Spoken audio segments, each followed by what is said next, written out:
Hello everyone, welcome to Pooja's kitchen. तर आज आपण बघूया चकोल्या कशा बनवायच्या, म्हणजेच वरणफळ. त्यासाठी गव्हाचं पीठ घट्ट मळून घ्यायचं आहे, त्याची चपाती लाटायची आणि त्याचे काप करायचे. त्यानंतर ओलं खोबरं, आलं, लसूण, कोथिंबीर मिक्सरला वाटून घ्यायचं आहे. मिक्सरला वाटून झालं तर गॅसवर एक भांडं ठेवायचं आहे, त्यामध्ये तेल घालायचे. तेल गरम झालं की त्यामध्ये जिरे घालायचे.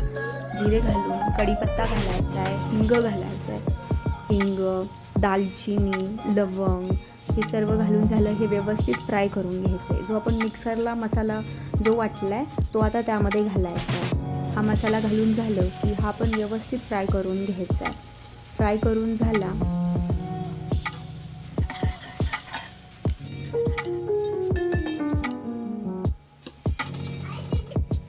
मसाला व्यवस्थित फ्राय करून झाला की त्यामध्ये हळद घालायची. हळद फ्राय करायची आणि जिरेपूड पण घातली आहे मी त्यामध्ये. मी आता थोडं मुलांसाठी ही मसाला काढून घेणार आहे आणि पुन्हा त्यामध्ये कांदा लसूण मसाला आणि लाल तिखट घालणार आहे. घरचा कांदा लसूण मसाला आहे, छान रंग येतो. मसाला फ्राय झाला की त्यामध्ये मी वरण घालणार आहे. वरण थोडंसं पातळच घालणार आहे. त्याला उकळी आली की चपातीचे काप त्यात टाकायचे आहेत. 15 मिनिट शिजवून द्यायचे. चकोल्या